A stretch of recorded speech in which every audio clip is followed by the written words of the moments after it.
Malls are designed to feel safe. Bright lights, background music, cameras on the ceiling, families drifting from store to store. But sometimes, a person walks through those sliding glass doors and never comes back out. A girl who vanishes somewhere between the food court and the restrooms. A man who disappears inside a warehouse store with no record of him leaving. A late-night shopper who is seen on every aisle, except the one that leads to the exit. Tonight, we're opening the files on people who disappeared in malls and stores. Shoppers who walked in under the watch of security cameras and were never seen leaving. This is Dark File Archive. In this episode, we're not telling urban legends. These are composite cases built from patterns in real reports, real missing persons files, and real security failures. Names and details have been changed to protect privacy, but the structure of the stories, the cameras, the corridors, the blind spots, is drawn from how these disappearances actually happen. On paper, malls and big-box stores should be some of the safest public spaces we have. There are cameras at the doors, cameras in the aisles, cameras over the registers. Security guards walk fixed routes. Emergency exits are alarmed. Yet again and again, families are told the same thing. We have footage of them walking in, but nothing that shows them leaving. We'll move through these cases step by step. What's on the screen? What isn't? The theories that try to fill the gaps, the official explanations that don't quite sit right. Let's start with a busy suburban mall, an ordinary Saturday, and a teenager who never makes it back to the car. She arrives with her family just after lunch. The main entrance camera captures them clearly, a group of 4 pushing through the glass doors, blinking at the change in light. She walks a little ahead, headphones around her neck, holding her phone. Inside, the mall's security system picks her up again and again. One camera above a clothing store shows her stepping inside, flipping through racks, taking photos of outfits in the mirror. Another camera near the food court catches her carrying a tray, laughing at something on her screen. There's nothing unusual in her body language. No one appears to be following her. Later in the afternoon, she tells her family she's going to the restroom near the food court and will meet them at the car in half an hour. A corridor camera shows her walking toward the restrooms, then passing a small cluster of vending machines and a staff-only door. That door is important. The last clear footage of her is from a camera mounted high in that corridor. It shows her walking out of the restroom, adjusting her bag on her shoulder, and moving back toward the main mall. She slows for a moment near the staff door, maybe listening, maybe just checking her phone, then continues down the hall. She passes underneath the camera, and a second later she should appear on another camera facing the food court. She never does. When she doesn't show up at the car, her family first thinks she's just lost track of time. After an hour, they ask security for help. The mall is locked down and searched. Security staff replay the footage from every camera on that level. They can trace her entire afternoon until those few seconds in the restroom corridor. There is no footage of her walking back into the food court. No footage of her exiting by any door. No footage of her leaving with anyone else. Investigators later learn that the staff-only door leads to a service hallway used by cleaners and delivery crews. There is supposed to be a camera there, but on this day it's not recording. The reason offered is simple: maintenance, a fault, a system error. The official theory suggests that she may have entered the staff corridor, become disoriented, and left through a service exit that wasn't properly monitored. But her family struggles with that. She was familiar with the mall. She had no known reason to run, and there's no footage to prove she ever opened that door. The last thing anyone can point to is a blurry image of her beneath a camera, in a corridor where the angles never quite overlap. Our next file takes us from the noisy comfort of a mall to the echoing aisles of a warehouse store. It's a weekday evening, and a man in his 40s pulls into the sprawling parking lot of a big-box store on the edge of town. Outdoor cameras capture his car arriving. He steps out, locks the doors, and walks toward the entrance, head down, keys spinning in his hand. Inside, the security system does what it's designed to do. One camera records him grabbing a cart. Another shows him moving through the aisles, picking up bulk items, comparing prices, occasionally checking a shopping list on his phone. He speaks briefly with a staff member in a brightly colored vest. The conversation seems ordinary, a gesture toward a shelf, a nod, a thanks. An hour later, he rolls his cart toward the front of the store. Cameras catch him queuing at a self-checkout, scanning items, bagging them. There's a record of the transaction.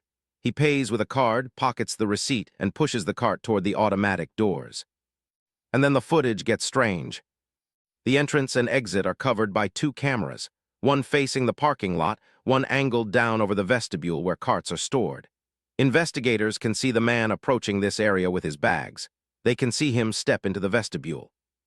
But the angle shifts, and he is briefly blocked by a stack of promotional displays.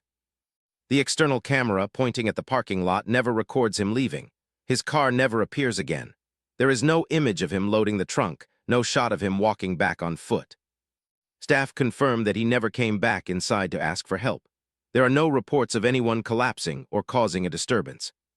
When he's reported missing, police review not only the store's cameras but also traffic cameras on nearby roads. They find his car parked exactly where he left it. It has not moved.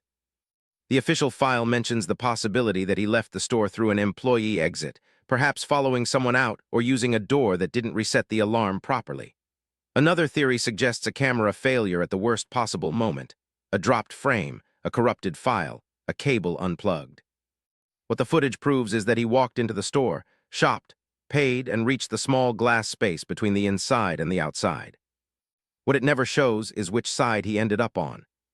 Our third case unfolds under harsh fluorescent lights in a 24-hour supermarket. It's just after midnight when a woman walks in alone. The front camera records her clearly.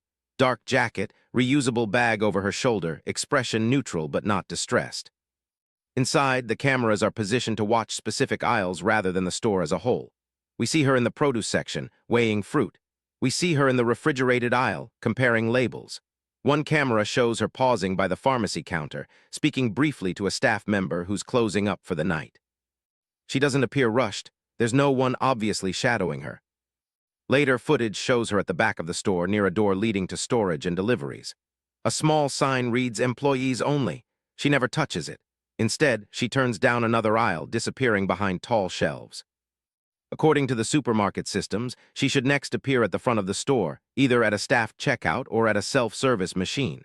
There are cameras covering both. She never does. What makes this case more unsettling is the digital trail. There is no record of a completed purchase in her name and no abandoned items left in a cart or basket. Her bag is never found inside. When she's reported missing, investigators pull every angle they can from the store's security system. They can account for every other customer that night, matching faces to exits. She is the only one who appears to enter and never leave. Theories range from an unnoticed medical emergency in a part of the store without coverage, to an unauthorized door left open by staff, to a technical fault that erased a small, crucial block of footage. But there is another detail. At the far end of the building, there is a fire door that opens directly into an alley. It's alarmed, and logs show no alarm at the time she disappeared. The camera that should show that door is offline for several hours, with a timecode gap that lines up almost exactly with her last known movements. Officially, there's no evidence that she used that exit. Unofficially, the coincidence is hard to ignore. Our fourth file takes place in a multi-level department store attached to a city mall. Security footage shows an older man entering from the street, bypassing the mall entirely. He steps through the revolving door, glances at the directory sign, and heads toward the escalators. Cameras follow him between floors, up past cosmetics through menswear into housewares. He moves slowly, sometimes stopping to touch a display or read a price tag, but nothing about his behavior suggests panic or confusion. On the store's third level, a camera records him stepping off the escalator into a quieter area. Bedding, towels, and small home goods. He walks between neatly made beds and stacks of pillows, then disappears behind a row of tall shelving units. From there, he should pass into view of another camera covering the opposite side of the department.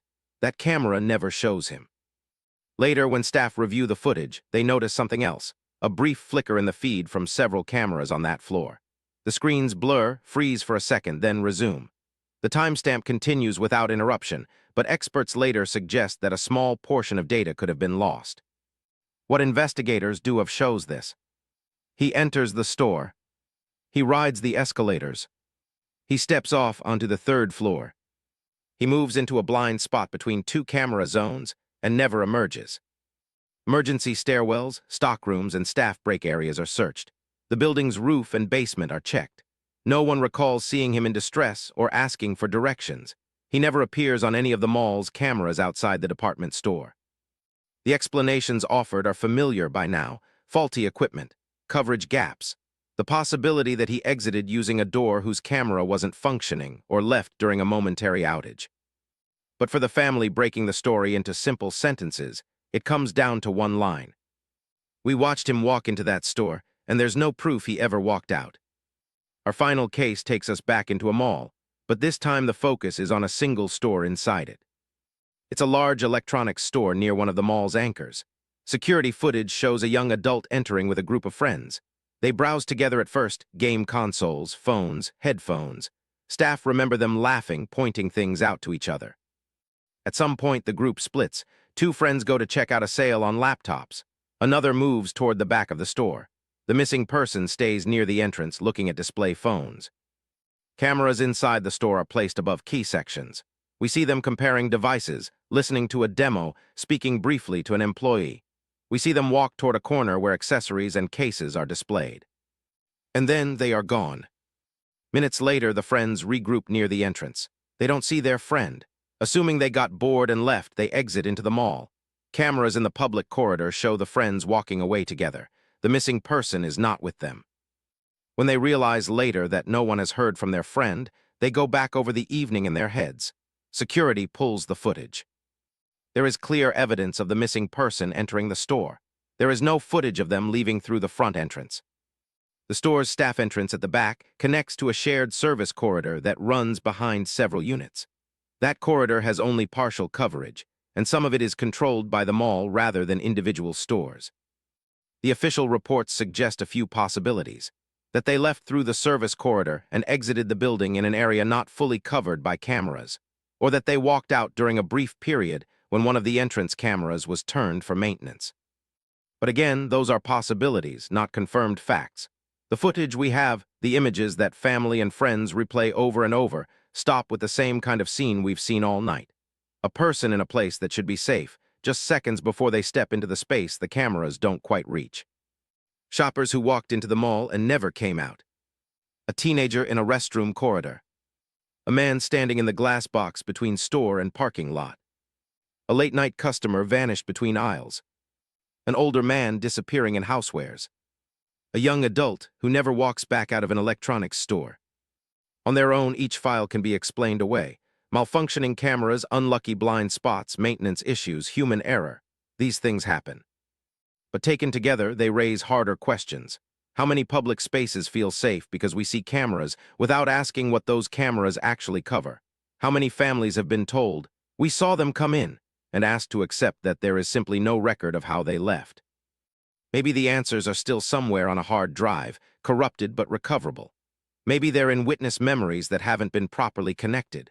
Or maybe they lie in the unmonitored stairwells, service corridors, and doors that were never meant for the public, but never meant to be exits from a life either. Which of these disappearances stays with you the most? And if you could place one more camera anywhere in these stories, above a staff-only door, in a service corridor, over a fire exit, where would you point it? This is Dark File Archive. If you want more real stories that feel impossible, consider subscribing and tell me in the comments what kind of case or what kind of location you want open next.